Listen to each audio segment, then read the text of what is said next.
hamwe n'uruganda Ingufu Gin Limited dufatanye gusangira ibyishimo twisangirira inzoga zengwa n'uruganda Ingufu Gin Limited zimaze kwirahirwa na benshi mu guhuza benshi mu baturarwanda no mu karere nyuma yo gukundwa kwizo mwishimiye cyane nka Red Warage, Ingufu Gin, Castro Gin, Gin G&S, Club Whisky, King Foodka, Medon, Radiant Gin.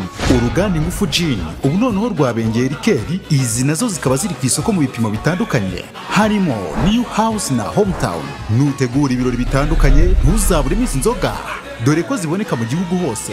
Duhamagare kuri 0785 30 81 52 cyangwa kuri 0788 30 22.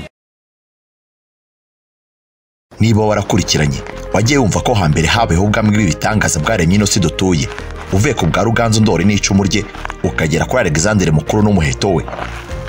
Gusa ngaba bose nta numwe ngo wahize William igikomangoma cya Orange kivurnye abanzi bikarangira kiremye ubwami bw'Ubuholandi bukomeye tubona amaginga ya. Iyo uvuze Ubuholandi icyo wumva bwa mbere ni Philips, uruganda kabuhariwe mu gukora ibikoresho bya electronique ku isi guhera mu myaka 133 itambutse. Imyaka 133 itambutse. Ese wakwemera ko uru ruganda rwemeye guhagararirwa i Kigali rutuzanira telefone byagorana ko wasanga ahandi utitaye kuba kuyobya?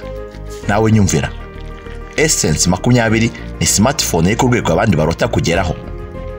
RAM ya 16 bivuze ko inyaruka kurusha bya bindi. Batiri ya miliampere 5000 bivuze ko ushobora kuyivugira iminsi 2 itarashiramo umuriro utanakupa. Ntabwo ari amakabya nkuru. Ububiko bwayo burenze ubwo wumvishe kuko bwagera kuri gigabyte 156 na laptop zibugira n'imbarwa. Kuba kunze amafoto ubona icyo yaremewe, niba uri umuhanga wayo wamenya ko kamera y'iyi telefone ifite megapixels zigera ku 108. Uretse iyi kandi Philips yakuzanye n'izindi nka Essence 10 ndetse n'imwe bakunda kwita gatoroshi hamwe n'andi moko menshi cyane.